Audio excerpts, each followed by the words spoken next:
I can't believe that this actually took me longer to set up than it did the first time I did this. You think, like, with experience would come... Yeah, and both brevity. the times that I've done this, you'd think I would be a professional by now. But we did it. It's all set up, and I am exhausted and no longer want to do this. Yeah, and we're not watching the film we were going to watch. We're not watching the film we were going to watch. No, we've had to alter that. Hello there. Welcome back to the channel. If you're returning, if this is your first time here, thank you for watching. Get out! It's not too late! Shut them up! Shut them up!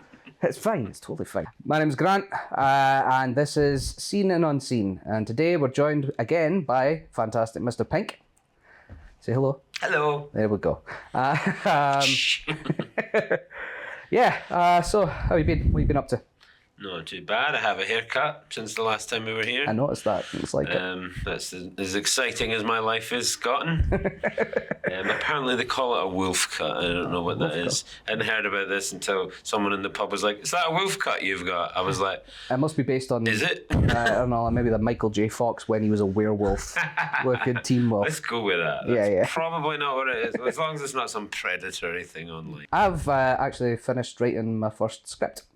What? Yeah, and it's not a lot. It's a short horror. I won't give too much away, but it's actually kind of based on something that happened. Okay, that almost sounds like a real life thing, or is it supernatural? Right, well, it's a supernatural thing, Okay. but it is actually based on something that happened Okay, cool. here a few weeks ago. Why are you high on baby food?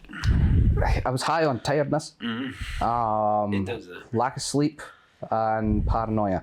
I overthink a lot and everything like that, so my mind was like that. What if it's this? What if it's this? I bet it's this. Like, and it just it just snowballed from there. So I was like, well, if I'm going to torture myself like this, I might as well put it to good use and put it into a script. More to come on that then. Yeah. That's exciting. All will be revealed in time. Exactly. But it's a nice little segue because it's a horror, and we just so happen to be watching a horror today, which isn't a 1980s comedy, which was originally intended. No. Right, so today we're going to be watching Train to Busan. You've never seen this, have you? I've never seen it. No. This was the first Korean movie that I've ever watched, and I was blown away by it. I've absolutely heard love amazing things about it. Asian horror in general is always usually really good, but my kind of experience of it is more like the Japanese stuff, like Ring and The Grudge. I've seen a lot of Korean TV shows, but not that many movies. So, do you want to see the trailer? Yeah, let's do it. Let's put the trailer on. Roll it. Just wait for the TV to load up. Could have had that prepped, couldn't we? I could have, but I chose not to because, well, we need these awkward little moments, don't we? 부산으로 가는 KTX 406 열차가 곧 출발합니다.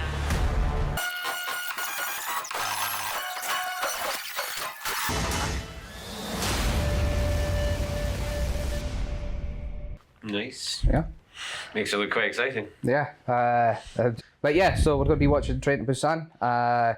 This was a last minute pick, so I haven't really done a lot of research on filmmakers and actors, and I'm not even going to attempt to pronounce their names because I will just offend Korea entirely. Came to see a movie, stayed for the hate crime. God, no. But yeah, we will catch you after the film. A few moments later. That was Train to Busan.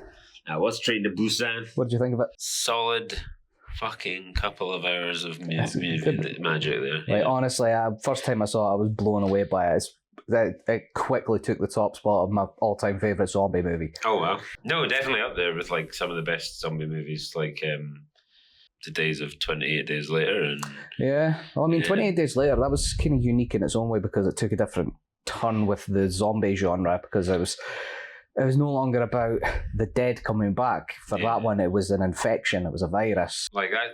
I mean, that's basically how every zombie movie has sort of like evolved in the sort of from the late 90s onwards. It was like it stopped being like the living dead really, and it was all about like weird infections and the sort of end of the world and apocalyptic times and stuff like that's that. what it all seems to be doing. Like, you got obviously Train to Busan and 28 Days Later and Last of Us. Well, Probably The Last most of Us recent. is probably the most like recent evolution of the type of film, isn't it? Like, Yeah. or, no, it's not even a film, but of the type of the genre where like they changed it from like just an ordinary infection to the whole like fungal thing, you know. Yeah, well, I think that was what made it fun as well with that one, because they actually based it on a a real Yeah. kind of virus, so it's one that infects ants. But yeah, with Train to Busan, like I was like, it's the first time I'd watched a zombie film and actually cared about the characters. Like I was never really a big fan of like any movies that include subtitles, basically.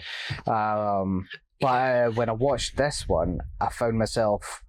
There was a point where I was watching the film and I found I just wasn't reading the subtitles, but I still knew what was going on. I got like I still connected with. Again, it's a testament to the actors by how well they did the part, because their emotions were all conveyed really well, that it was clear for me, and I wasn't even like speaking the same language as them. Yeah, like I know what you mean. It can sometimes feel like there's extra effort involved in watching a subtitled movie, watching a foreign film, but like that's always only for like the first 5 minutes, and then it's like you kind of forget about the subtitles, or if it's, as you say, if it's done well, you kind of forget about the subtitles and you just sort of get absorbed in the performances. Yeah. So yeah, it's all character driven, which was really good, because I mean it's like really just following like this guy and his daughter the whole time. He's like this selfish, self-centered sort of guy. Like he does care about his daughter, but he's sort of like doesn't have. He's a workaholic. Yeah, he's not really prioritizing her in any way. He buys her a Wii twice for her birthday or whatever. Yeah.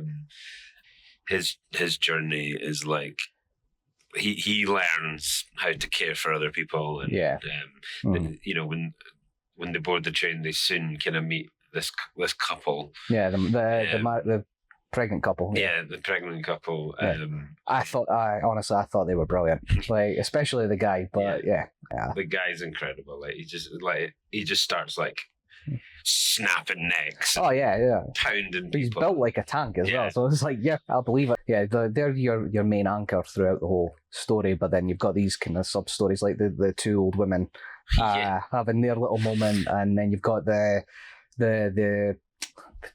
baseball team. It's got a good variation of characters doing different things to survive. You've got your favourite character, the cowardly guy.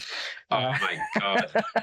The coward guy. I mean, there's always that character. There is. There's always someone who is like. And for some reason, you always really hate them. There's an extra level of hate that you have for that person. It's because like they're always there to bring out the absolute worst in everyone around them. Like they kind of represent that fear, that part of humanity that is just like the mob mentality, as you said during the film. Honestly, if there's anything that's going to piss me off in a film, it's mob mentality. Yeah. Like probably the best example of that is The Mist. I hated every single one of them by the end of that film.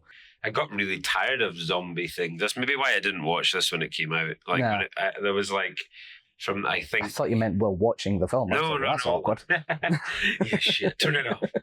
No, like when you had like zombie media just coming out of the fucking woodwork. It was everywhere. Yeah, I mean there was so many games. Left 4 Dead. I think after Left 4 Dead 2, I just gave up on zombie, and I was like, this is the same thing again. I mean, I honestly love the zombie genre. The only ones that I've really never kind of gotten into has been the ones that have kind of tackled the aftermath of the zombie outbreak. So it's after the initial outbreak and society's found a way to structure itself back. And I've never really been interested in that. I've always wanted to see the origin of it and what people do to survive. Yeah, there's that really satisfying moment though where like as you said, the old sisters, the two sisters. Oh yeah. And like they finally battle through all these zombies and get to the safe carriage where all the rest of them are stuck in, and that coward's there just goading everyone on. They've like at this point they've like restrained the young girl to like stop her from like letting them in, and they eventually get through, but then one of the sisters sacrifices herself to let everyone kind of get through. And but it's like one of the sisters was selfish, one of the sisters was selfless. It's like that nice balance between those two characters. And then finally the selfless one was like, this is bullshit. And she just opens the door and lets them in. It was like, it's awful, but from like watching it, from like a person watching the movie, it was like so satisfying. Well, when you'd seen what all of those cowards just get because what you'd seen them just do, plus the characters that you'd lost because of what they did. Yeah. Like because if they hadn't done that, everyone would have been fine. Yeah, Like, well, they would have that's got I through mean, it, it would be great. But they did that, which led to the death of a couple of people, and yeah, they just happened to be like, it basically, I mean, that's kind of, I think, what was good about those things. Is like they were really driving home the selflessness thing in it, because like that guy was basically responsible for the death of everyone after that point. Like, yeah, everyone who died from that point. Like, yeah, when she let them into the carriage, I was like, yes, they're finally going to die.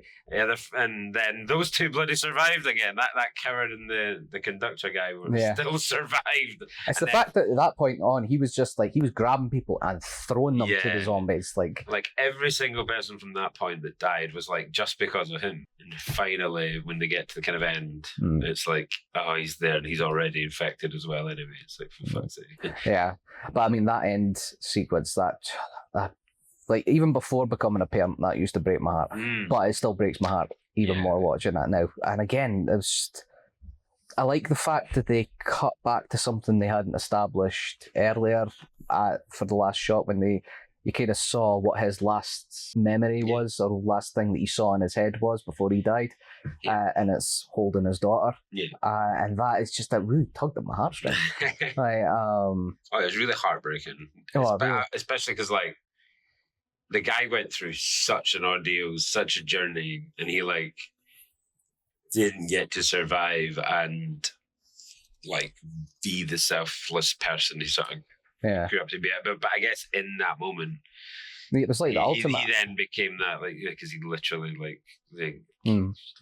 gave up his daughter to that woman. Well, that's what I found really interesting about this, is that the characters were actually pretty intelligent. It wasn't just constant fighting the zombies. They had to get smart about it. Like, as you say, when they were going through the tunnels, the zombies could see them, so they had, like, how can we use this to our advantage? That phone thing could have worked multiple times. That phone thing could have worked multiple times. That only depends. They only had the one phone at first, but then they met up with more people, and there were more phones available to use. Yeah. To be honest, I was thinking that because they'd done the phone thing, and then they were climbing along the luggage compartment, and I was thinking to myself, why don't they do the phone thing again? For that part, just set an alarm on your phone. But then, of course, you got this really short span window when they're in the tunnels, like 2 minutes they were going to be in the tunnel. That's true. Some of the tunnels seem to last a while. Some of them obviously didn't. Well, it's almost like tunnels vary in length. I know, right? Yeah, it's crazy. But yeah, some of them seem to conveniently last quite a while. I liked the physicality of a lot of the zombies as well.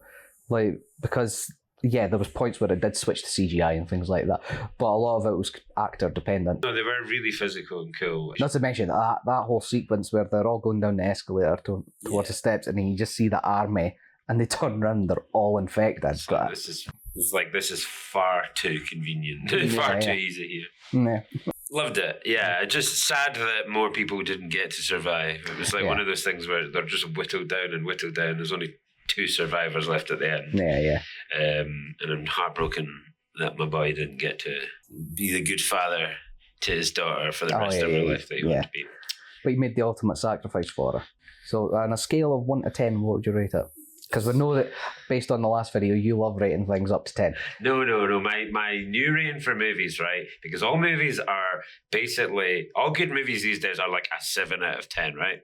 Well, I agree, yeah. So my new scale for judging movies is out of 7 out of 10, right? So if a film is like a 7 out of 7 out of 10, it's a 10 out of 10 in the old scale, right? So if it's like a 5 out of 7 out of 10, it's a decent movie, but not good. Because like a good movie these days is always 7 out of 10. I think I just had an aneurysm trying to understand that logic there. What?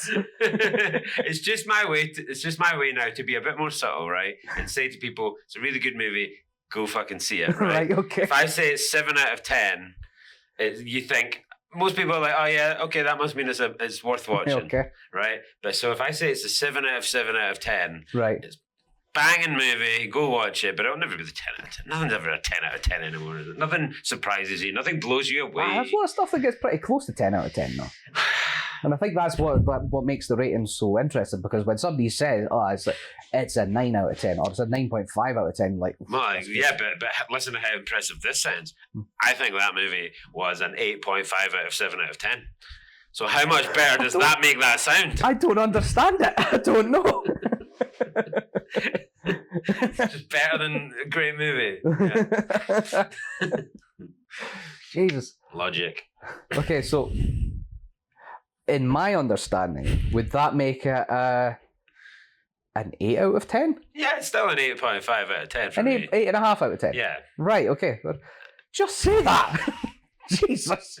What the hell? I just gotta get that in there. It's got because like all good movies these days are only a 7 out of 10. Half this video is going to be me trying to understand your rating system. Like, what the hell? Makes sense to me. I saw the Maz, alright? I need it to make sense to the people listening. Well, we'll call it even, call it a 9. Sure. 9 Yeah, out I of think 10. it deserves it. Yeah, that's a great film. Thank you very much for watching. If you've enjoyed this video, please feel free to like, share, subscribe, and of course, hit the little bell icon. What else do you have to do? People always do this. Like and subscribe. Just Yeah. you got to put something. No, under I'm going here. to put it directly above now. You look foolish. Yes. Let us know what your thoughts were on the film as well. I'd love to hear it. Or don't. We're not the boss of you. I am. You tell me what you thought of the what film. he says. Yeah. Thank you very much, and I'll catch you in the next one. Don't leave me hanging. Don't you dare.